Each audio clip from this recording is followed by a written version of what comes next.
ಪರಲೋಕದ ತಂದೆ, ಪ್ರಭು ಯೇಸುವಿನ ನಾಮದಲ್ಲಿ ಪವಿತ್ರಾತ್ಮನ ಸಹಾಯದಿಂದ ನಾವು ಪುನಃ ಮಧ್ಯರಾತ್ರಿಯ ಸಮಯದಲ್ಲಿ ಕರ್ತನೆ ಇನ್ನೊಂದು ಸೆಕ್ಷನ್ಗೆ ಹೋಗುವಾಗ ನಿನ್ನ ನಾಮ ಮಹಿಮೆಯಾಗಲಿ, ನಿನ್ನ ಕೃಪೆ, ನಿನ್ನ ಬಲ, ನಿನ್ನ ಶಕ್ತಿ ಇಳಿದು ಬರಲಿ. ತಂದೆಯಾದ ದೇವರ ಬಗ್ಗೆ ವಿವರಿಸುವಾಗ ಸ್ವಾಮಿ ನೀನು ಈ ಮಕ್ಕಳಿಗೆ ಅರ್ಥ ಆಗಲಿಕ್ಕೆ ಕೃಪೆ ಕೊಟ್ಟು ನಿನ್ನ ನಾಮನ ಮಹಿಮೆಪಡಿಸಪ್ಪ. ನೀನು ಮಾಡಿದ ಕಾರ್ಯಕ್ಕಾಗಿ ಸ್ತೋತ್ರ. ಯೇಸುವಿನ ಅಭಿಷೇಕಗಳ ನಾಮದಲ್ಲಿ ತಂದೆ, ಆಮೆನ್. ನಾವು ಮೊದಲು ತ್ರೈಕತ್ವದ ಬಗ್ಗೆ ಚಿಕ್ಕದಾಗಿ ತಿಳ್ಕೊಂಡು ನೆಕ್ಸ್ಟ್ ಅಲ್ಲಿಂದ ನಾವು ಯಾವುದ್ರ ಬಗ್ಗೆ ತಿಳ್ಕೊಂಡು ತಂದೆಯಾದ ದೇವರೇ ತನಗೆ ತಾನೇ ಹಾಕೊಂಡ ಹೆಸರು ಯೆಹೋವ ದೇವರು ಅಂತೇಳಿ, ಯೆಹೋವದರೆ ಇರುವಾತರು ಅಂತೇಳಿ, ಅಂದರೆ ಎಲ್ಲ ಕಡೆಯಲ್ಲೂ ಕೂಡ ಇದ್ದಾರೆ ಅಂತೇಳಿ ಇದರ ಬಗ್ಗೆ ತಿಳ್ಕೊಂಡು ಮೂರನೇ ಭಾಗಕ್ಕೆ ಬಂದಾಗ ನಾವು ಏನನ್ನ ತಿಳ್ಕೊಂಡ ನಾವು ತಂದೆಯಾದ ದೇವರ ಹೆಸರುಗಳು ಯಾವ್ಯಾವ ರೀತಿಯಲ್ಲಿ ಮಹಿಮೆ ಪಡುವಂಥ ಹೆಸರುಗಳನ್ನ ಹಾಕ್ಕೊಂಡಿರ್ತೇಳಿ.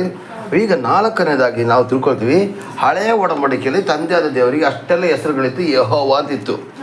ಆದರೆ ಹೊಸ ಒಡಂಬಡಿಕೆಗೆ ಬಂದಾಗ ಪ್ರಿಯರೇ, ಅಂದರೆ ಯೇಸು ಕ್ರಿಸ್ತ ಬರೋದಕ್ಕಿಂತ ಮೊದಲು ಭಕ್ತಾದಿಗಳು ಬೇಕಾದಷ್ಟು ಹೆಸರು ಹಾಕೋದು. ಆದರೆ ಹೊಸ ಒಡಂಬಡಿಕೆಗೆ ಬಂದಾಗ ತಂದೆಯಾದ ದೇವರನ್ನ ಎಲ್ಲೂ ಕೂಡ ಯೆಹೋವ ನಿಸ್ಸಿ, ಯೆಹೋವ ರಾಫ, ಯೆಹೋವ ರು ಅಂತ ಕರೆದಿಲ್ಲ.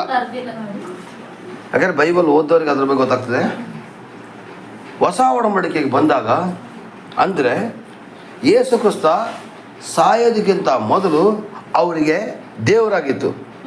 ಆದರೆ ಯೇಸು ಸ್ವಾಮಿ ನಮ್ಮ ಪಾಪಗಳಿಗೋಸ್ಕರ ಸತ್ತು 3 ದಿವಸ ಎದ್ದು ಬಂದಾದ್ವಿ ನಮ್ಮ ಪಾಪವನ್ನು ಒತ್ತುಕೊಂಡ ಮೇಲೆ ಈಗ ತಂದೆಯಾದ ದೇವರು ಯೆಹೋವ ದೇವರು ಈಗ ನಮಗೆ ದೇವರಲ್ಲ, ನಮಗೆ ಅಪ್ಪ ಆಗಿದ್ದಾರೆ.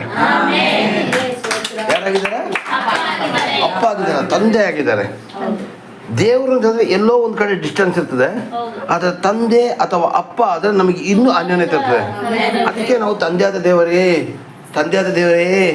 ಅಪ್ಪ ಅಪ್ಪ ಅಂತ ನಾವು ಕೇಳ್ತೀವಿ. ಯಾಕಂದ್ರೆ ಅಷ್ಟೊಂದು ಅನ್ಯನೆತನ ಕೊಟ್ಟವರು ಹೊಸ ಒಡಂಬಡಿಕೆಯಲ್ಲಿ ಎಲ್ಲೂ ಕೂಡ ಪ್ರಿಯರೇ ಒಂದು ಜಾಗದಲ್ಲೂ ಕೂಡ ಯೆಹೋವ ಅಂತ ಹೇಳೋದು ಹೆಸರು ಇಲ್ಲ.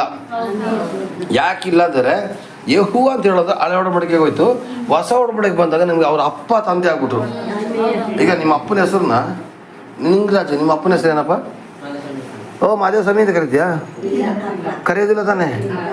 ಇವತ್ತು ಕೂಡ ಇಸ್ರೇಲ್ ದೇಶದಲ್ಲಿ ಯೆಹೋವ ಅಂತ ಹೇಳೋದು ಹೆಸರು ಹೇಳ್ಬೇಕಾದ್ರೆ ಬಾಯಿ ತೊಳೆದ್ಬಿಟ್ಟು ಹೇಳ್ತಾರಂತೆ. ನೋಡಿ, ಚೆನ್ನಾಗಿ ಅರ್ಥ ಮಾಡ್ಕೊಳ್ಳಿ. ನಾವೇನು ಮಾಡ್ತೀವಿ, ಬಾಯಿಗೆ ಬಂದು ಯೆಹೋವ ಯೆಹೋವ ಯೆಹೋವ ಅಂತ ಹೇಳ್ತೀವಲ್ಲ, ಅಲ್ಲಿ ಯೆಹೋವ ಅಂತ ಹೇಳೋದು ಪದ ಉಪಯೋಗಿಸ್ಬಿಟ್ಟು ಅಷ್ಟು ಭಯ ಪಡ್ತಾರಂತೆ ಬೇರೆ. ಪೆನ್ನಲ್ಲಿ ತಂದೆ ದೇವರ ಹೆಸರು ಏನು ಅಂತ ಕೇಳಿದ್ರೆ ಪೆನ್ನ ನೀರಿಗೆ ಹಾಕ್ಬಿಟ್ಟು ಅಜ್ಜಿ ಅಲ್ಲಿಂದ ಅವ್ರು ಬರೀತಾರಂತೆ. ಯಾಕೆ ಅಷ್ಟು ಶುದ್ಧ ಅಂಥೇಳಿ. ಆ ತಂದೆ ದೇವ್ರ ಹೆಸರು ಹೇಳ್ಬೇಕಾದ್ರೆ ಬಾಯಿ ತೊಳೆದ್ಬಿಟ್ಟು ಅವ್ರು ಹೇಳ್ತಾರಂತೆ ಪ್ರಿಯರೇ. ಅಂಥ ಗೌರವ ನಾವು ಇವತ್ತು ಕೊಡ್ತಾ ಇದ್ದೀವ? ಎಷ್ಟೊಂದು ಬೇಜಾರಾಗ್ತದೆ. ಆ ದೇವ್ರ ಹೆಸರು ಹೇಳಕ್ಕೆ ನಾನು ಯೋಗ್ಯನಲ್ಲ ಅಂತಕೊಂಡು ಅವ್ರು ಹೇಳ್ತಾರಂತೆ. ಆದರೆ ಯೇಸು ಕ್ರಿಸ್ತ ಬಂದಾಗ ನಮ್ಮನ್ನು ಯೋಗ್ಯರಾಗಿ ಮಾಡಿದ್ರು. ಯೇಸು ಕ್ರಿಸ್ತ ಬಂದ ಮೇಲೆ ಅದೇ ಯೆಹೋವ ದೇವರನ್ನ ಅಪ್ಪನಾದ ದೇವರು ತಂದೆಯಾದ ದೇವರು ಮಾಡಿದ್ರು. ಅದಕ್ಕೇನೆ ತಂದೆಯಾದ ದೇವರು ಯೇಸುವಿನ ನಾಮದಲ್ಲಿ ಪವಿತ್ರಾತ್ಮನ ಸಹಾಯದಲ್ಲಿ ಬೇಡಿ ಬಂದೇನೆ ತಂದೆಯೇ ಅಂತ ಹೇಳ್ತೀವಿ. ಆದರೆ ಬೇಡಿ ಬಂದೇನೆ ಯೆಹೋವನೇ ಅಂತ ಹೇಳೋದಿಲ್ಲ. ಯೇಸುವಿನ ನಾಮ ಹೇಳ್ತೀವಿ, ಪವಿತ್ರಾತ್ಮನ ಹೆಸರು ಹೇಳ್ತೀವಿ, ಆದರೆ ತಂದೆಯ ದೇವರ ಹೆಸರು ಹೇಳೋದಿಲ್ಲ. ನೋಡಿ, ಯೇಸು ಹೆಸರು ಹೇಳ್ತೀವಿ, ಪವಿತ್ರಾತ್ಮನ ಹೆಸರು ಹೇಳ್ತೀವಿ, ತಂದೆಯ ದೇವರ ಹೆಸರು ಹೇಳ್ತೀವ? ಹೇಳೋದಿಲ್ಲ. ಯೇಸುವಿನ ನಾಮದಲ್ಲಿ ಪವಿತ್ರಾತ್ಮನ ಸಹಾಯದಲ್ಲಿ ಬೇಡಿ ಬಂದೇನೆ ತಂದೆಯೇ, ಅಲ್ಲಿ ಬೇಡಿ ಬಂದೇನೆ ಯೆಹೋವನೇ ಅಂತ ಹೇಳ್ತೀವ? ಹೇಳೋದಿಲ್ಲ. ಯೆಹೋವನೇ ಅಂತ ಹೇಳೋ ಪದ ಹೊಸ ಒಡಂಬಡಿಕೆಯಲ್ಲಿ ಇಲ್ಲ ಪ್ರಿಯರೇ. ಹಾಗಾದರೆ ಪ್ರಿಯರೇ, ನಾವು ಇವತ್ತು ಹಳೆ ಒಡಂಬಡಿಕೆಯಲ್ಲಿ ನಾವು ಅಷ್ಟೊಂದು ಹೆಸರುಗಳನ್ನ ನೋಡೋದು, ಅದರಲ್ಲಿ ಮೇಯ್ನ್ ಆಗಿರ್ತಕ್ಕಂಥ ಹೆಸರು ಯೆಹೋವ ಅಥವಾ ಇರುವಾತನು ಅಂತ ನೋಡೋದಲ್ಲ. ಹೊಸ ಒಡಂಬಡಿಕೆಯಲ್ಲಿ ನಾವು ತಂದೆಯಾದ ದೇವರನ್ನು ನಾವು ಅಪ್ಪ ತಂದೆ ಅಂತ ಕರೀಲಿಕ್ಕೆ ಕಾರಣ ಯೇಸು ಸ್ವಾಮಿ. ಯೇಸು ಸ್ವಾಮಿ ನಮ್ಮ ಪಾಪಗೋಸ್ಕರ ರಕ್ತ ಸುರಿಸೋದ್ರಿಂದ ಆ ಥರ ಆಯಿತು. ಅದಕ್ಕೆ ಯೇಸು ಸ್ವಾಮಿ ಏನು ಮಾಡ್ತಾರೆ, ಒಂದು ಪರಲೋಕದ ಒಂದು ಪ್ರಾರ್ಥನೆ ಇದೆ ಪ್ರಿಯರೇ ಬೈಬಲ್ ಪುಸ್ತಕದಲ್ಲಿ. ಆ ಪರಲೋಕದ ಪ್ರಾರ್ಥನೆ ಕಲಿಬೇಕಿದ್ರೆ ತಂದೆ ದೇವರು ಏನು ಮಾಡ್ತಾರೆ ಗೊತ್ತಾ? ಯೇಸು ಸ್ವಾಮಿ ಯಾವ ಥರ ಪ್ರಾರ್ಥನೆ ಮಾಡೋಕೆ ಕಲಿಸ್ಕೊಟ್ರು ಅಂತ ಹೇಳೋದು ನಾವು ನೋಡೋಣ. ಈಗ ಯೇಸು ಸ್ವಾಮಿ ತಂದೆ ದೇವರ ಹೆಸರನ್ನು ಯಾವ ಥರ ತೋರಿಸೋದು ಅಂತ ಹೇಳೋದು ನಾನು ಶಿಷ್ಯರಿಗೆ ಕೇಳ್ತಾರೆ, ನಾನು ಪ್ರಾರ್ಥನೆ ಮಾಡೋದು ಕಲಿಸ್ಕೊಡೋದು ಹೇಳಿದಾಗ ಅಲ್ಲಿ ಏನು ಹೇಳಿದ್ರು ಅಂತ ನೋಡೋದಕ್ಕೆ ಮತ್ತಾಯ 6:10 ನೋಡಿ, ಅಲ್ಲಿ ಓದಿ. ಪರಲೋಕದಲ್ಲಿರೋ ನಮ್ಮ ತಂದೆಯೇ ಅಂದರೆ ಅಲ್ಲಿ ಕೇಳಿ, ಪರಲೋಕದಲ್ಲಿರೋ ನಮ್ಮ ತಂದೆ ಇದ್ದಾರೆ, ತಂದೆ ದೇವರು ಪರಲೋಕದಲ್ಲಿದ್ದಾರೆ, ಅವರ ಪ್ರತಿರೂಪ ಯೇಸು ಸ್ವಾಮಿ ಇಲ್ಲಿದ್ದಾರೆ. ಹಲ್ಲೆಲೂಯಾ. ಪರಲೋಕ ನಮ್ಮ ತಂದೆ, ಪರಲೋಕದಲ್ಲಿರೋ ಯೆಹೋವನೇ ಅಂತ ಹೇಳಿದ್ರ? ಅವ್ರು ಏನಂತ ಕಲ್ಸ್ಕೊಟ್ರು? ತಂದೆ ಅಂದರೆ ಯೆಹೋವ ಅಲ್ಲ. ತಂದೆ ಪರಲೋಕ. ನೀವು ಇನ್ನು ಮುಂದಕ್ಕೆ ಅಪ್ಪ ಅಂತ ಕರೀರಿ ಅಂತೇಳಿ ಯೇಸು ಸ್ವಾಮಿ ರಕ್ತ ಕೊಡೋದಕ್ಕಿಂತ ಮೊದಲನೇ ಶಿಷ್ಯಂದ್ರಿಗೆ ಕಲ್ಸಿಕೊಟ್ಟಿರ್ತಕ್ಕಂಥ ಪಾಠ ಇರುತ್ತಾ, ಪರಲೋಕದಲ್ಲಿರೋ ತಂದೆಯೇ. ಏನಂತ ಕಲ್ಸ್ಕೊಟ್ರು? ಅದೇ ಅವರು ಹಳೆ ಹೊಡಬಿಡ್ಬೇಕಾದ್ರೆ ಪರಲೋಕದಲ್ಲಿ ಯೆಹೋವನೇ ನಿನ್ನ ನಾಮ ಪರಿಶುದ್ಧವೆಂದು ಎಣಿಸಲ್ಪಡಲಿ ಅಂತ ಹೇಳಿದ್ರ. ಇದು ಒಂದರ ಚೆನ್ನಾಗಿ ಅರ್ಥ ಮಾಡ್ಕೊಳ್ಳಿ. ನಮಗೆ ಹೊಸ ಒಡಂಬಡಿಕೆಯಲ್ಲಿ ಯೇಸು ಸ್ವಾಮಿ ಸಾಯೋದಕ್ಕಿಂತ ಮೊದಲೇ ನಮಗೆ ತಂದೆ ಅಂತ ಪ್ರಾರ್ಥನೆ ಮಾಡಕ್ಕೆ ಕಲ್ಸ್ಕೊಟ್ರು. ನೆಕ್ಸ್ಟ್ ಓದಪ್ಪ. ನಿನ್ನ ನಾಮವು ಪರಿಶುದ್ಧವೆಂದು ಎಣಿಸಲ್ಪಡಲಿ. ಇನ್ನು ಕೆಳಗಡೆ ವಾಕ್ಯ ನೀವು ಮನೆಗೆ ಹೋದ್ಮೇಲೆ ಓದ್ಕೊಳ್ಳಿ. ನಿನ್ನ ನಾಮ ಪರಿಶುದ್ಧವೆಂದು ಎಣಿಸಲ್ಪಡಲಿ. ಇವತ್ತು ದೇವರ ನಾಮ ಪರಿಶುದ್ಧವೆಂದು ಎಣಿಸಲ್ಪಡ್ತಾ ಇದೆಯಾ? ಪರಿಶುದ್ಧ ಇಲ್ಲ. ಯಾಕೆ? ನಾವು ಕ್ರೈಸ್ತರು ಅಷ್ಟು ತಪ್ಪಾಗಿ ಮಾಡ್ತಾ ಇದ್ದೀವಿ. ಇಲ್ಲಿ ಕ್ರೈಸ್ತರಾಗಿ ಬರ್ತಾ ಇದ್ದೀವಿ, ಹೊರಗಡೆ ಹೋಗ್ಬಿಟ್ಟು ಜಗಳ ಆಡ್ತೀವಿ. ಅಯ್ಯೋ ಅವನು ಯೇಸು ಸ್ವಾಮಿ ಮಗನ, ಅವನು ಯೇಸು ಸ್ವಾಮಿ ಮಗನ, ಅವ್ನು ಚರ್ಚಿಗೆ ಹೋಗ್ತಾನಲ್ಲ, ಅವ್ನ ಬಾಯಲ್ಲಿ ನೋಡಿ ಎಂಥ ಹೊಲಸು ಮಾತುಗಳು, ಎಂಥ ರೀತಿ ನಡೀತಾಳೆ ನೋಡು, ಅವಳು ನಡೀತಾರ ರೀತಿ. ಏನಾಯ್ತು? ಆ ದೇವರ ನಮ್ಮನ್ನ ಪರಿಶುದ್ಧತೆಗೆ ನಾವು ಹಾಳು ಮಾಡ್ತಾ ಇದ್ದೀವಿ. ಅದಕ್ಕೆ ಪರಿಶುದ್ಧವೆಂದು ಎಣಿಸಲ್ಪಟ್ಟಿದೆ ಅಂತ ಹೇಳಲಿಲ್ಲ, ಎಣಿಸಲ್ಪಡಲಿ ಅಂತ ಹೇಳಿರೋದು. ಎಣಿಸಲ್ಪಡಬೇಕಿದ್ರೆ ನಾನು ನೀನು ಶುದ್ಧವಾಗಿದ್ರೆ ತಂದೆ ದೇವರ ಹೆಸರು ಪರಿಶುದ್ಧವಾಗಿ ಎಣಿಸಲ್ಪಡ್ತದೆ. ಅಲ್ಲವಿಯಾ? ಅಲ್ಲಿ ನಿನ್ನ ರಾಜ್ಯ ಬರಲಿ, ನಿನ್ನ ಚಿತ್ತ ಪರಲೋಕದ ನೆರವೇರ ಪ್ರಕಾರ ಭೂಲೋಕದಲ್ಲೂ ನೆರವೇರಲಿ. ಹಾಗಾದ್ರೆ ಅಲ್ಲಿ ನಮ್ಮ ಅನುದಿನದ ಆಹಾರವನ್ನು ಓದಪ್ಪ. ಇವತ್ತು ದಯಪಾಲಿಸು. ನಮಗೆ ತಪ್ಪು ಮಾಡಿದವರನ್ನು ನಾವು ಕ್ಷಮಿಸಿದಂತೆ ನಮ್ಮ ತಪ್ಪುಗಳನ್ನು ಕ್ಷಮಿಸು. ನಮ್ಮನ್ನು ಶೋಧನೆಗೆ ಒಳಗೆ ಸೇರಿಸದೆ ಕೇಡಿನಿಂದ ನಮ್ಮನ್ನು ತಪ್ಪಿಸು. ನೋಡಿ, ಈ ತರ ಪ್ರಾರ್ಥನೆ ಮಾಡಿದ್ರು. ಅಲ್ಲಿ ಮೈನ್ ಹೆಡ್ಲೈನ್ ಏನು? ಪರಲೋಕದಲ್ಲಿರುವ ನಮ್ಮ ತಂದೆಯೇ.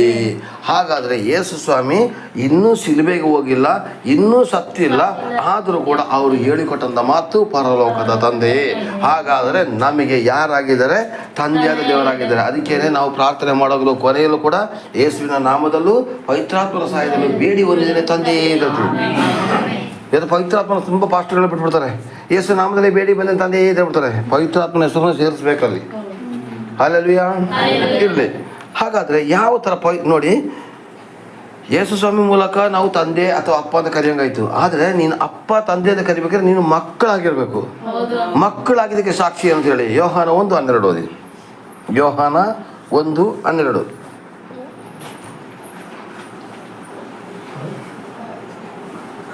ಯಾರು ಆತನನ್ನು ಅಂಗೀಕರಿಸಿದರೋ, ಅಂದರೆ ಆತನ ಹೆಸರಿನಲ್ಲಿ ನಂಬಿಕೆ ಇಟ್ಟರೋ ಅವರಿಗೆ ದೇವರ ಮಕ್ಕಳಾಗೋ ಅಧಿಕಾರ ಕೊಟ್ಟನು. ಯಾರಾಗಿದ್ದೀರಾ ನೀವೀಗ? ಯಾರ್ಯಾರು ಆತನನ್ನು ಅಂಗೀಕರಿಸಿದರೋ, ನಾನೇ ತೆಗೆದು ನೋಡಿ. ಯಾರ್ಯಾರು ಆತನನ್ನು ಅಂಗೀಕರಿಸಿದರೋ ಆತನ ಹೆಸರಿನ ಮೇಲೆ, ಯಾರ್ಯಾರು ಯೇಸು ಕ್ರಿಸ್ತನನ್ನು ಅಂಗೀಕರಿಸಿದರೋ ಆತನ ಹೆಸರಿನ ಮೇಲೆ ನಂಬಿಕೆ ಅವರಿಗೆ ದೇವರ ಮಕ್ಕಳಾಗೋ ಅಧಿಕಾರವನ್ನು ಕೊಟ್ಟರು. ಹಾಗಾದ್ರೆ ನೀವು ಯಾರಾಗಿದ್ದೀರಾ? ದೇವರ ಮಕ್ಕಳಾಗಿದ್ದೀರಿ. ದೇವರ ಮಕ್ಕಳಾದ್ಮೇಲೆ ನೀವ್ಯಾರು? ದೇವರು ನಿಮಗೆ ಯಾರು? ತಂದೆ. ಅರ್ಥ ಮಾಡ್ಕೋಬೇಕು.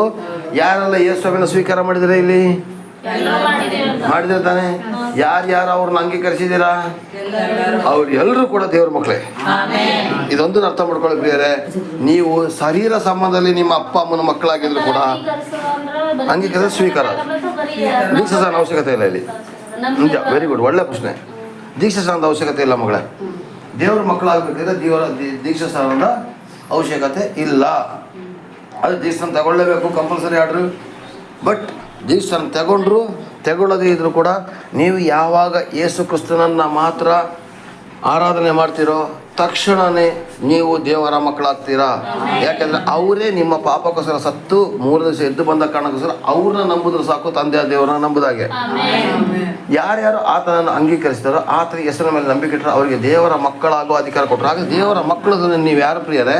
ನಿಮಗೆ ಅವರು ಅಪ್ಪ ಆಗಿದ್ದಾರೆ. ಹಲ್ಲೆಲೂಯಾ. ನಂಬ್ತೀರಾ ತಾನೆ? ಹಾಗಾದ್ರೆ ತಂದೆಯಾದ ದೇವರು ಯಾರಾಗಿದ್ದಾರೆ? ನಮಗೆ ತಂದೆ ಆಗಿದ್ದಾರೆ. ಅದಕ್ಕೆ ಪರಲೋಕದ ತಂದೆ ಎಂದಾಗಲೇ ಪ್ರಾರ್ಥನೆ ಮಾಡ್ತಿರೋದು 6:10. ಈಗ ಅವ್ರು ಹೇಳ್ತಾರೆ, ಒತ್ತಿ ಹೇಳ್ತಾ ಇದ್ದಾರೆ, ನಾನು ಅವರಿಗೆ ನೀವು ಮಕ್ಕಳಾಗಿದ್ದೀರಾ ಅಂತೇಳಿ. ಹಲ್ಲೆಲೂಯಾ. ಹಾಗೇನೆ ಪ್ರಿಯರೇ, ಮುಂದಕ್ಕೆ ಬರೆದರೆ ರೋಮ 8ನೇ ಅಧ್ಯಾಯಕ್ಕೆ ಬನ್ನಿ. ಇಲ್ಲಿ ಪವಿತ್ರಾತ್ಮನ ಒಂದು ಕಾರ್ಯ ನಡೀತಿದೆ, ಅದನ್ನು ನೋಡೋಣ. ರೋಮ 8ನೇ ಅಧ್ಯಾಯ 14ನೇ ವಾಕ್ಯ. ಇಲ್ಲಿ ನೋಡಿ, ತಂದೆ ಮಗ ಪವಿತ್ರಾತ್ಮ 3 ಜನ ಬರ್ತಾರೆ. ನಾನು ಆಗಲೇ ಹೇಳಿದೆ, ತರೇಕತ್ವ ಹೇಳ್ದಲ್ಲ. ಯಾರು ದೇವರ ಆತ್ಮನಿಂದ ನಡೆಸಿಕೊಳ್ಳುತ್ತಾರೋ ಅವರು ದೇವರ ಮಕ್ಕಳು. ಯಾರ್ಯಾರು ದೇವರ ಆತ್ಮನಿಂದ ನಡೆಸಿಕೊಳ್ಳುತ್ತಾರೋ ಅವರು ದೇವರ ಮಕ್ಕಳು. ಇವತ್ತು ಮಗಳು ಒಂದು ಮಾತು ಹೇಳಿದ್ರು, ದೀಕ್ಷಾಸ್ನಾನ ಆಗೋದು ಅವಶ್ಯಕತೆ ಇದೆ ಅಂತೇಳಿ. ನೀನು ನಿಜವಾದ ದೇವರ ಮಗಳೇ ಆದರೆ ನೀನು ದೀಕ್ಷಾಸ್ನಾನ ಮಾಡಿಸ್ಕೋಬೇಕು. ದೀಕ್ಷಾಸ್ನಾನ ಮಾಡಿಸ್ಕೋಬೇಕು, ಮಾಡಿಸ್ಕೊಳ್ಳೇಬೇಕು. ನೀವು ಮಾಡಿಸ್ಕೊಂಡ್ರೆ ಮಾತ್ರ ಒರಿಜಿನಲ್ ದೇವ್ರ ಮಕ್ಕಳಾಗ್ತೀರಾ. ನಾನು ನಿಮಗೊಂದು ಪ್ರಶ್ನೆ ಕೇಳ್ತೀನಿ, ಕೇಳಿ. ನೀವೆಲ್ಲ ಈಗ ದೇವ್ರ ಮಕ್ಕಳು. ದೀಕ್ಷಾಸ್ನಾನ ಮಾಡಿಕೊಂಡ ತಕ್ಷಣ ನೀವು ಮಗ ಮತ್ತು ಮಗಳಾಗ್ತೀರಾ. ಮಗ ಮತ್ತು ಮಗಳಾಗ್ತೀರಾ. ಅಲ್ಲಿವರೆಗೆ ಮಕ್ಕಳೇ ಆಗಿರ್ತೀರಾ. ಇಲ್ಲಿ ಸ್ವಾಮಿ ಹೇಳ್ತಾರೆ, ಯಾರ್ಯಾರು ದೇವರ ಆತ್ಮನಿಂದ ನಡೆಸಿಕೊಳ್ತಾರೆ. ದೇವರ ಆತ್ಮನಿಂದ ನಡೆಸ್ಕೊಳ್ತಾರೆ ದೀಕ್ಷಾಸ್ನಾನ ಒಂದು ಭಾಗ ತಾನೆ. ದೇವರ ಆತ್ಮ ನಡೆದ್ರೆ ಶುದ್ಧವಾಗಿರ್ಬೇಕು ತಾನೆ. ಅನ್ಯಾಯ, ಮೋಸ, ತಟವಾಟ, ವಂಚನೆ, ಸುಳ್ಳು ಎಲ್ಲ ಇರಬಾರ್ದು ತಾನೆ. ಇದು ಯಾವುದು ಇರಬಾರ್ದು ಅಂತ ಹೇಳತಕ್ಕಂಥ ವ್ಯಕ್ತಿಗಳು ದೇವರ ಆತ್ಮನಿಂದ ನಡೆಸ್ಕೊಳ್ಳೋರು. ಅವ್ರು ಹಂಗೆ ಮಾಡ್ದು ತಗೊಂಡು ನೀವು ಇನ್ನೊಂದು ಥರ ಮಾಡೋಕೋದ್ರೆ ಅದು ನೀವು ದೇವರ ಆತ್ಮನ ಮಕ್ಕಳಲ್ಲ, ನೀವು ದೇವದ ಮಕ್ಕಳಾಗಿರ್ತೀರ. ನೋಡಿ, ನೀವು ತಿರುಗಿ ಭಯದಲ್ಲಿ ಬೀಳುವ ಹಾಗೆ ದಾಸನ ಭಾವವನ್ನು ಹೊಂದಿದವರಲ್ಲ, ಮಗನ ಭಾವವನ್ನು ಹೊಂದಿದವರಾಗಿದ್ದೀರಿ. ನೀವು ದಾಸನ ಭಾವವನ್ನು ಹೊಂದಿಲ್ಲ. ನೀವು ಹಳೆ ಒಡಂಬಡಿಕೆ ಕಾಲದಲ್ಲಿ ಏನಾಗಿದ್ದೀರ ಗೊತ್ತಾ? ಸೈತಾನನಿಗೆ ದಾಸರಾಗ್ಬಿಟ್ಟಿದ್ದೀರಿ. ಯಾಕೆ? ಯೇಸು ಸ್ವಾಮಿ ಇನ್ನೂ ಸತ್ತು ನಿಮಗೋಸ್ಕರ ಸತ್ತು ಹುಟ್ಟಿರ್ಲಿಲ್ಲ. ಅವರು ಪುನಃ 3 ದಿವಸ ಎದ್ದು ಬಂದಿರಲಿಲ್ಲ. ಆ ಕಾರಣಕ್ಕೋಸ್ಕರ ಅವ್ರು ಎಲ್ಲರೂ ಕೂಡ ದಾಸನ ಭಾವನೆಯಲ್ಲೇ ಇದ್ರು. ಅವ್ರು ಯಾವ ರೀತಿಯಾಗಿ ಆ ಪ್ರಾಣಿಗಳನ್ನ ಬಲಿ ಕೊಡ್ತಿದ್ರು, ತಲೆ ಮುಡಿ ಕೆರಿತಿದ್ರು, ಹೋಗಿ ನೀರಿನ ಸ್ನಾನ ಮಾಡೋದು, ಮುಳುಗಿ ಎದ್ದೇಳೋದು, ಏನೇನೋ ಸರ್ಕಸ್ಗಳನ್ನ ಮಾಡ್ತಿದ್ರು. ಇವತ್ತು ಕೂಡ ಲೋಕಲ್ ಜನಗಳು ಮಾಡ್ತಾರೆ ಪಾಪ ಪರಿಹಾರಕ್ಕೋಸ್ಕರ. ಅನ್ನದಾನ ಮಾಡ್ತಾರೆ, ಅದು ಮಾಡ್ತಿದ್ರು. ಯಾವುದರಿಂದ ಪಾಪ ಪರಿಹಾರ ಇಲ್ಲ. ನಿನ್ನನ್ನು ನೀನು ಮನ ತಿರುಗಿಕೊಂಡ್ರೆ ಮಾತ್ರ ಪಾಪ ಪರಿಹಾರ. ದಾಸನ ಭಾವನ ಹೊಂದಿರಲ್ಲ, ಮಗನ ಭಾವನ ಹೊಂದಿರ. ನೀವು ಯಾರಾಗಿದ್ದೀರಾ? ಮಗ ಮತ್ತು ಮಗಳ ಭಾವದಲ್ಲಿದ್ದೀರಾ. ಹಾಗಾದರೆ ಹೊಸ ಒಡಂಬಡಿಕೆಯಲ್ಲಿ ತಂದೆಯಾದ ದೇವರಿಗೆ ನಾವು ಮಗ ಮತ್ತು ಮಗಳ ಭಾವನೆಯಲ್ಲಿ ನಾವಿದ್ದೀವಿ. ನೆಕ್ಸ್ಟ್ ಓದಪ್ಪ. ಈ ಭಾವದಿಂದ ನಾವು ದೇವರನ್ನು ಅಪ್ಪ ತಂದೆ ಎಂದು ಕೂಗುತ್ತೇವೆ. ಏನಂತ ಹೋಗ್ತೀರಾ? ಏನಂತ ಹೋಗ್ತೀರಾ? ಹಾಗಾದ್ರೆ ಹೇಳಿ, ನನ್ನ ದೇವರು ನಮ್ಮ ಅಪ್ಪ ನನ್ನ ತಂದೆ ಆಗಿದ್ದಾರೆ ಅಂತ ಒಬ್ರಿಗೊಬ್ರು ಕೈ ಕೊಟ್ಕೊಂಡು ಹೇಳಿ.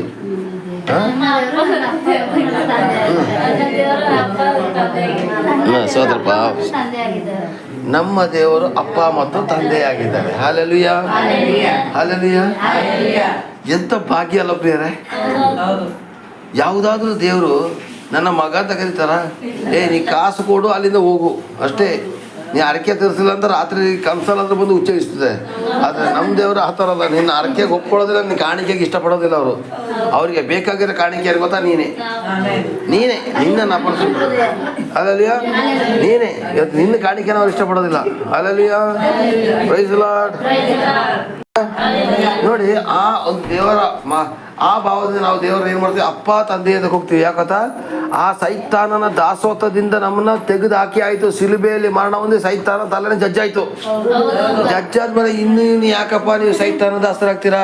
ಇವತ್ತು ಅಮಾವಾಸ್ಯೆ, ಇವತ್ತು ಹುಣ್ಣಿಮೆ, ಇವತ್ತು ಮಂಗಳವಾರ, ಇವತ್ತು ಶುಕ್ರವಾರ, ಇವತ್ತು ಗ್ರಹಣ, ಯಾಕ್ರವ ಇದೆಲ್ಲ ನಂಬ್ತೀರಾ? ಅಯ್ಯೋ ನಾ ಮಾಟ್ಲ ದಾಟ್ಬಿಟ್ಟೆ, ಅಯ್ಯೋ ನಾನು ದೆವ್ವಗಳು ದಾಟ್ಬಿಟ್ಟೆ, ಅಯ್ಯೋ ನಾನು ಈ ಥರ ರೋಡಲ್ಲಿ ಮಾಡಿಸಿ ದಾಟ್ಬಿಟ್ಟೆ, ಅಯ್ಯೋ ನನ್ನ ಬಟ್ಟೆನ ಎತ್ಕೊಂಡೋಗ್ಬಿಟ್ಟು ಯಾರೋ ಏನೋ ಮಾಡಾಕ್ಬಿಟ್ರು.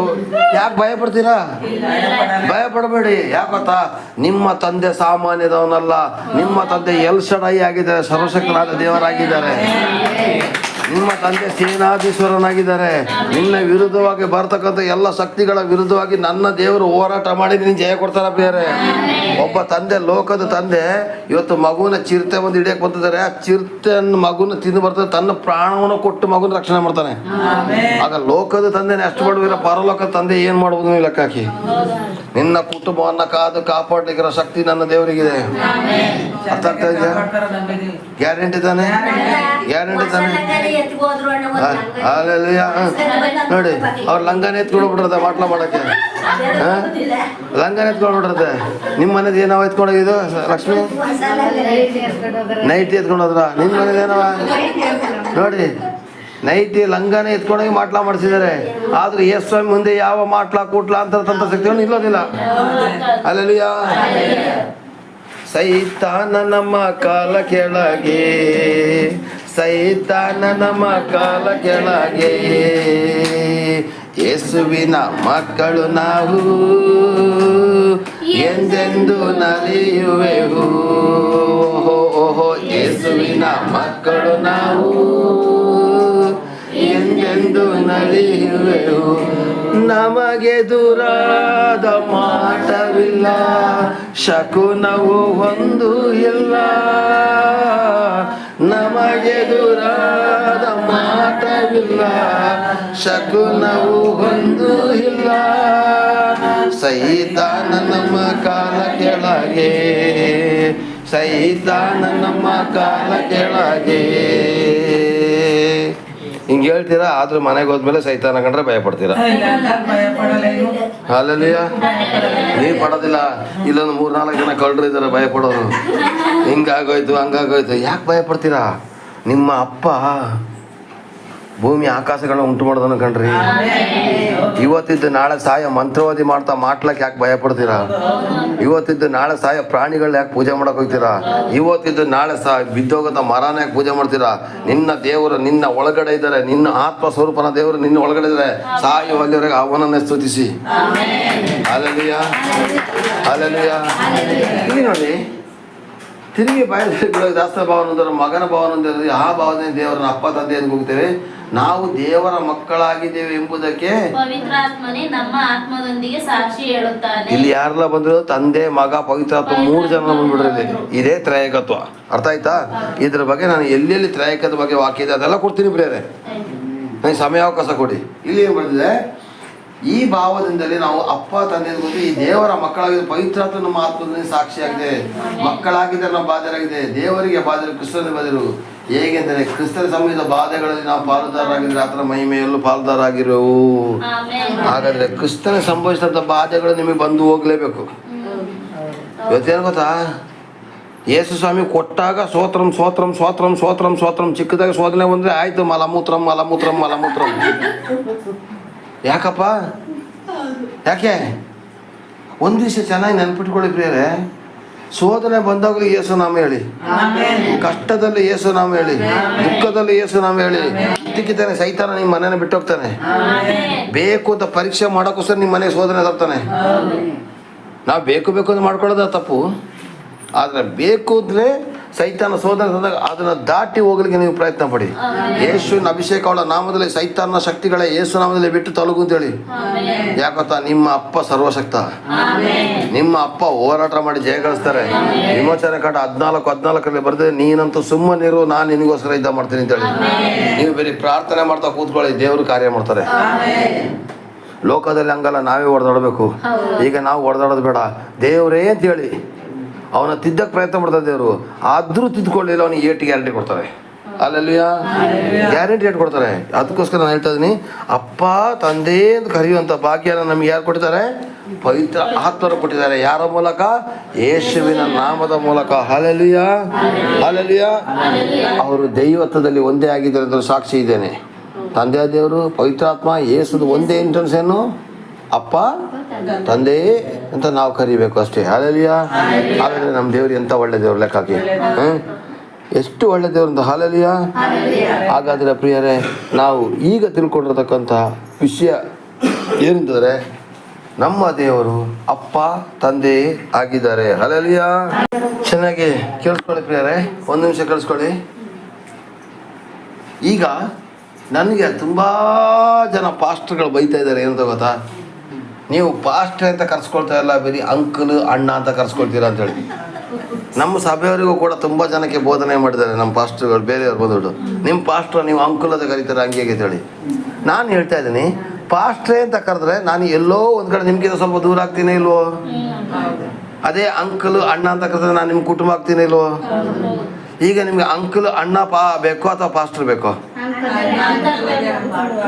100ಕ್ಕೆ 90 ಭಾಗ ನನ್ನ ಇಲ್ಲಿ ನಾನು ಪಾಸ್ಟರ್ಸ್ ಮೀಟಿಂಗ್ ಹೋದಾಗಲ್ಲ ಕೂಡ ಇಲ್ಲಿ ನಿಂತ್ಕೊಂಡು ಏನು ಹೇಳಿದ್ರು ಬೈದ್ರು. ನನಗೆ ಯಾವ ಥರ ಹೇಳಿಸ್ಬಿಟ್ಟಿದೆ. ಬಸವರಾಜ್ ಪಾಸ್ಟರ್ ಬಂದಾಗಲೂ ಬೈತಾರೆ, ಆಯ್ತಾ? ಭಾಸ್ಕರ ಪಾಸ್ಟರ್ ಬಂದರೆ ಬೈತಾರೆ, ಓ ಇವರೊಬ್ಬ ಅಂಕುಲು ಇವನೊಬ್ಬ ಅಂಕುಲು ಅಂತೇಳಿ.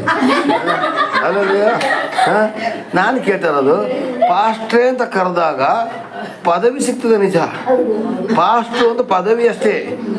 ಆದರೆ ಪಾಸ್ಟ್ರೇ ಅಂತ ಕರೆದಾಗ ನಾನು ನೀವೆಲ್ಲೋ ಸ್ವಲ್ಪ ದೂರ ದೂರ ಇರ್ತೀವಿ. ನಾನು ಮೇಲ್ಗಡೆ ಸೀಟು, ನೀವು ಕೆಳಗಡೆ ಸೀಟು. ಅದೇ ನಾನು ನಿಮ್ಮ ಅಂಕಲ್ ಅಣ್ಣ ಅಕ್ಕ ತಂಗಿ ಆ ಥರದಲ್ಲಿ ನಾವಿಬ್ಬರು ಇದ್ದರೆ ನಾವು ನಿಮ್ಮ ಜೊತೆ ನೆಲದಲ್ಲ ಕೂತ್ಕೊಂಡು ಊಟ ಮಾಡ್ಬೋದಾ? ಪಾಸ್ಟ್ ಅಂತ ಕರೀಲೇಬೇಕು ಅಂತ ರೂಲ್ ಮಾಡಿದ್ದಾರೆ, ಆದರೆ ಬೈಬಲಲ್ಲಿ ಇಲ್ಲ. ಬೈಬಲ್ ಇಲ್ಲ. ನಾ ಹೇಳ್ತೀನಿ ಪಾಸ್ಟ್ರೇ ಅಂತ ಆದರೆ ನಾನು ನಿಮಗೆ ಎಲ್ಲೋ ಒಂದು ಸ್ವಲ್ಪ ಮೇಲ್ಮಟ್ಟದಲ್ಲಿ ಇರ್ತೀನಿ, ನೀವು ಕೆಳಮಟ್ಟದಲ್ಲಿ ಇರ್ತೀರಾ. ಅದೇ ನಾವು ಅಂಕಲ್ ಅಣ್ಣ ಅಂತ ಕರೆದು ನಿಮ್ಮ ಕುಟುಂಬ ಆಗ್ತೀವಲ್ಲ, ಹಂಗೇನೆ ದೇವರೇ ಅಂತ ನೀವು ಕರೆದಾಗ ದೇವ್ರು ಎಲ್ಲೋ ಮೇಲ್ಮಟ್ಟ ಇರ್ತಾರೆ, ನಮ್ಮನ್ನ ಬಿಟ್ಟೋಗಿರ್ತಾರೆ. ಇಲ್ಲಿ ದೇವ್ರ ವಾಕ್ಯದಲ್ಲಿ ಬರ್ತದೆ, ನೀವು ಕ್ರಿಸ್ತನೊಂದಿಗೆ ಒಂದೇ ಆತ್ಮವಾಗಿದ್ದೀರಾ ಅಂತೇಳಿ. ನಾವು ದೇವರೆಲ್ಲ ಒಂದೇ ಆತ್ಮ ಅಂತೆ. ಹಾಗಾದ್ರೆ ಕ್ರಿಸ್ತನೊಂದಿಗೆ ನಾವು ಒಂದೇ ಆತ್ಮ ಆಗಿರ್ಬೇಕಾದ್ರೆ ಪ್ರಿಯರೇ, ಇಲ್ಲಿ ನಾವು ತಿಳಿಬೇಕು, ಇಲ್ಲಿ ದೇವ್ರ ವಾಕ್ಯದ ಸ್ಪಷ್ಟವಾಗಿ ಬರ್ತದೆ, ನೀವು ದೇವರ ಮಕ್ಕಳಾಗಿ ಪವಿತ್ರ ಆತ್ಮನೇ ನಮ್ಮ ಆತ್ಮದೊಂದಿಗೆ ಸಾಕ್ಷಿ ಹೇಳ್ತಾರೆ. ಯಾರು? ಪವಿತ್ರ ಆತ್ಮ ನಮ್ಮ ಆತ್ಮದ ಜೊತೆ ಸೇರ್ಬಿಡ್ತಾರಂತ ಪ್ರಿಯರೇ. ನೋಡಿ, ಅರ್ಥ ಮಾಡ್ಕೊಳ್ಳಿ. ಪವಿತ್ರ ಆತ್ಮ ಏನ್ ಮಾಡ್ತಾರಂತೆ? ನಮ್ಮ ಆತ್ಮ ಜೊತೆ ಸೇರ್ಕೊಂಡ್ಬಿಟ್ಟು ಸಾಕ್ಷಿ ಹೇಳ್ತಾರಂತೆ. ಯಾರದ್ದ? ಇವರು ದೇವರ ಮಗಳು, ಇದು ದೇವರ ಮಗ ಅಂತೇಳಿ. ಹಲ್ಲೆಲೂಯಾ. ದೇವರೇ ಆಗಿದ್ರೆ ಏನಾಗಿರ್ತಾರೆ? ಸ್ವಲ್ಪ ದೂರ ಆಗಿರ್ತಾರೆ. ಆದ್ರೆ ಇಲ್ಲಿ ಸ್ವಾಮಿ ಹೇಳ್ತಾರೆ, ರೋಮಪುರ 8ನೇ ಅಧ್ಯಾಯ 16ನೇ ವಾಕ್ಯದಲ್ಲಿ ನೋಡಿ, ನಾವು ದೇವರ ಮಕ್ಕಳಾಗಿದ್ದರೆ ಪವಿತ್ರ ಆತ್ಮನೇ ನಮ್ಮ ಆತ್ಮದೊಂದಿಗೆ ಸಾಕ್ಷಿ ಹೇಳ್ತಾರೆ. ಪವಿತ್ರ ಆತ್ಮ ನಮ್ಮ ಆತ್ಮ ಜೊತೆ ಆಗೋಯ್ತು. ಪವಿತ್ರ ಆತ್ಮ ನಮ್ಮ ಆತ್ಮ ಯಾರು? ತಂದೆಯ ದೇವರ ಆತ್ಮನೇ ಅಲ್ವಾ? ದೇವರ ಆತ್ಮ ಸ್ವರೂಪ ಆಗಲೇ ಓದಿದ್ರಿ. ಹಾಗಾದ್ರೆ ತಂದೆ, ಮಗ, ಪವಿತ್ರ ಆತ್ಮನ ಆತ್ಮ, ನಮ್ಮ ಆತ್ಮ ಎಲ್ಲ ಒಂದೇ ಕಣ್ರಿ. ಹಾಗಾದ್ರೆ ದೇವರೇ ದೇವರೇ ದೇವರನ್ನು ಕರೀತೀರಾ? ಅಪ್ಪ ಅಪ್ಪ ಏಸಪ್ಪ ನೀನೇ ನನ್ನ ಸರ್ವಸ್ವ. ಅಪ್ಪ ಅಪ್ಪ ಏಸಪ್ಪ ನೀನೇ ನನ್ನ ಸರ್ವಸ್ವ. ನಾನು ನಿನ್ನನ್ನು ಬಿಟ್ಟು ಏನು ಮಾಡಲಾರೇನು, ನಾನು ನಿನ್ನನ್ನು ಬಿಟ್ಟು ಏನು ಮಾಡಲಾರೇನು. ನನ್ನ ನಡೆಯಿಂದಾಗಲಿ ನನ್ನ ನುಡಿಯಿಂದಾಗಲಿ ನಿನ್ನ ನಾಮ ಒಂದೇ ಮಹಿಮೆ ಹೊಂದಲಿ. ನನ್ನ ನಡೆಯಿಂದಾಗಲಿ ನನ್ನ ನುಡಿಯಿಂದಾಗಲಿ ನಿನ್ನ ನಾಮ ಒಂದೇ ಮಹಿಮೆ ಹೊಂದಲಿ. ನನ್ನ ಸರ್ವಾಂಗಗಳು ನಿನ್ನ ಸ್ತುತಿ ಮಾಡಲಿ, ನನ್ನ ಸರ್ವಾಂಗಗಳು ನಿನ್ನ ಸ್ತುತಿ ಮಾಡಲಿ. ಓ ಅಪ್ಪ ಅಪ್ಪ ಏಸಪ್ಪ ನೀನ ಸರ್ವಸ್ವ.